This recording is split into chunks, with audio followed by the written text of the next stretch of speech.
Hey everyone, I've been getting a couple questions about the differences between the Walther P99 and the new PPQ, and what are some of the things I like better or worse about either of them. Um, Pretty much, if you haven't seen it, this is the new PPQ. Check and make sure that it's empty. Um, the biggest thing about the new PPQ is the trigger. You can see that it has the Glock style split trigger, and the trigger is very crisp and light. It has a very short take up, and hopefully you can hear when it breaks. That's the break. The other thing that's really nice about this trigger is the reset, which Walther claims is less than 1/8 of an inch, and you can judge for yourself. There's the reset. And so pretty much the trigger travel while you're shooting is very quick and very short. There we go. As opposed to the Walther P99 AS. In AS mode, here's your trigger travel. There's the trigger wall, and there's your break. So you can see that the trigger travel is a lot longer, but it's still very light.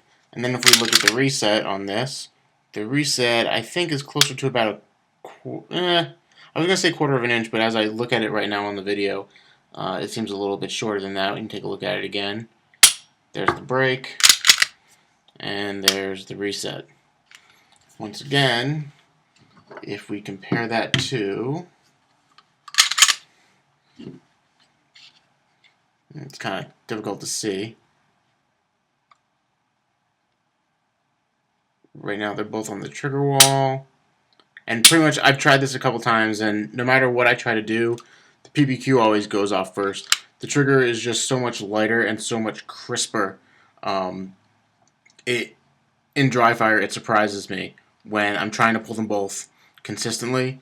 PPQ goes off first every single time. I even had double fisting out on the range, and I couldn't get them to go off at the same time. This trigger is just so much of an improvement over the P99 AS that it's almost like shooting a different pistol, even though they look about the same.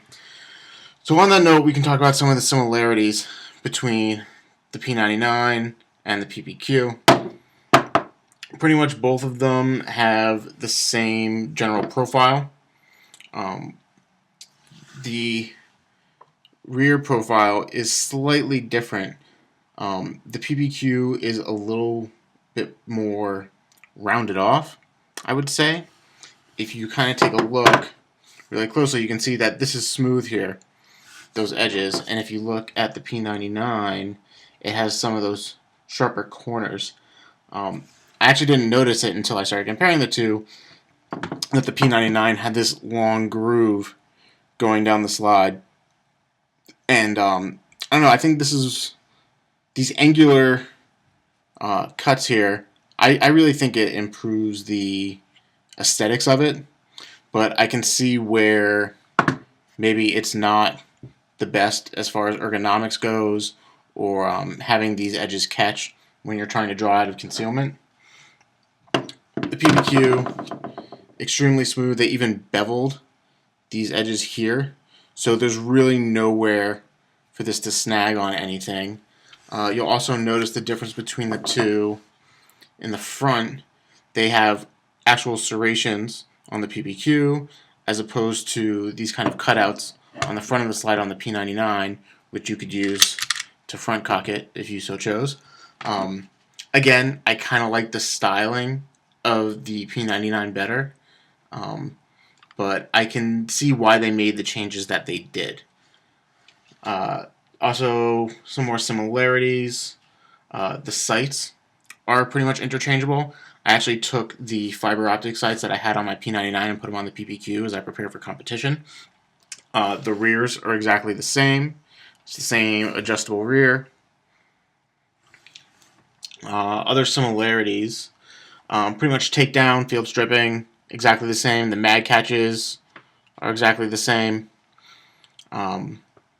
If you have one of the latest P99s, you'll have the same slide release levers that are ambidextrous. I have one of the kind of interim model P99s where it has the long magazine release and the short non-ambidextrous slide release. And being a lefty, that was always one of the things that I regretted about this Walther. But it's funny because I've gotten so used to doing the overhand method when I go to slide lock that now when I'm here, it's almost second nature just to go here. I keep forgetting that I have this slide release. So it's taking some training to getting used to. Some other similarities are the grips, but there are some slight differences in the grip. The old style P99, let's see the best way to show you this here, is more square than the PPQ. This is the PPQ, this is the P99. You can clearly see the difference in the grip, and it fills out your hand better, but I don't know if it's more comfortable or not. I think it's going to take a little bit more shooting of the PPQ for me to really tell whether I like the rounded off grip or the square grip. I always have the small back straps on. I really like to get a good purchase on the pistol, and I think I kind of find the square grip is a little bit more comfortable in my palm. It just allows me to get my fingers further over, so that way they're centered with the front of the grip there, as opposed to the PPQ. I find that it kind of bulges my hand out a little more, and I think after I shoot it for a while, it'll feel better, but I definitely feel the difference in the grip. Also, the P99 has the stippling on the grip, where the PPQ has this funky, like, I don't even know what you call it, kind of pattern here. It makes a great, grip. Honestly, I mean, I think it's comfortable. It doesn't get slippery, even when your hands are sweaty. There is enough relief in this pattern that it doesn't get slick, and it goes completely around the grip. It's comfortable. I think one of the things that the P99 and PPQs have been really recognized for is the comfort and the ergonomics. And Walther just does a great job. Pretty much, it's always going to sit right in your hand. As far as loading magazines and stuff, in these magwells, they're the exact same size. The magazines are interchangeable between the new style P99 mags and the PPQ mags. Don't ask me to define the new style P99 mags because there's a lot of literature out there that you can find if you're not sure which ones you have. But pretty much what they were saying is that this little front lip right here is higher on the old style P99 mags, and the way that the PPQ cycles, it's hard to see right here, the bottom of the feed ramp would impact the top of the magazine if you have one of the older style ones. So I've run all my magazines through on the range, and I haven't had any issues or noticed that they were bumping at all.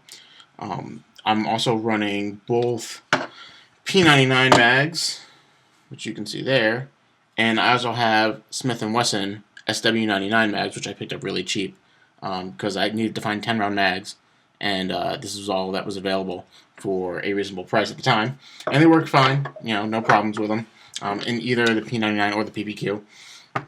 Let's see, other similarities. That seems to be kind of it. Like I said, most of the internals are about the same. If you take this apart, the barrel, the recoil spring, that's all the same. The blue one is the PPQ, and actually they're both blue. The bottom one's the PPQ, the top one is the P99. You'll see the difference on the striker, that little lip right here. That's for the decocker. The other major difference is on the back here. You'll see this little hole that the striker would protrude from if it was cocked on the AS. The PPQ does not have that because it will always be cocked if it is loaded.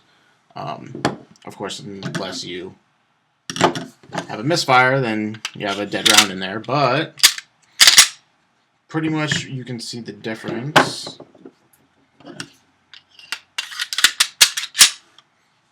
So if they're cocked, you can see the red dot protruding on the P99 where you just see nothing indicating if it's cocked or not on the PPQ.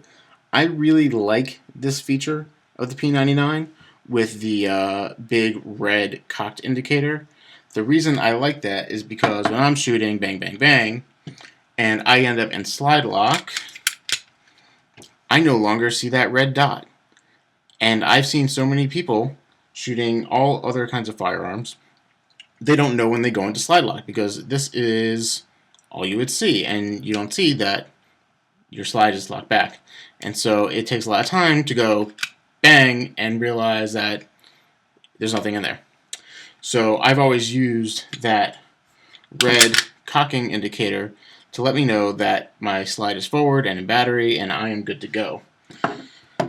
So it takes a little bit more thought with the PPQ to tell whether or not you're in slide lock or not, because you could be there and it looks just about the same when you're in the heat of the moment. So I understand again why they don't have that anymore, but I really like the feature for a purpose other than its original intention, and I would really love to possibly swap out these back pieces and the strikers, but I'm not going to do that. A, because it's illegal for production division to make any external modifications, which that would be, and also I am not confident in the reliability or the safety of the pistol in swapping out those strikers. If anyone else wants to try it and post a video, please do, because I would love to find out, because if I choose to shoot limited or limited 10, that would be the first modification that I make. Anything else? I think that pretty much covers it. If I had a choice today, if I didn't own any of these and I had to get either the P99AS or the PPQ, I would definitely say go for the PPQ. It is just such a more advanced system overall than the P99, between the trigger, the slide release, the small changes they made in the profile to it, if you're going to use it for concealed carry, for competition. The gun is faster than me at this point. I'm just not used to it. I got to get a couple hundred, if not 1,000 rounds more downrange before I can really get this gun up to speed. Right now I think it only has about maybe 500 rounds through it. So we're still in the break-in period. Everything's still kind of tight on it. Even, I can feel the difference between the P99, which has about 3,000 rounds through it. The springs are much looser. This one cycles a lot smoother. But other than that, I think, it's a great pistol. I definitely recommend, if you're interested in it, get one. You will not be disappointed.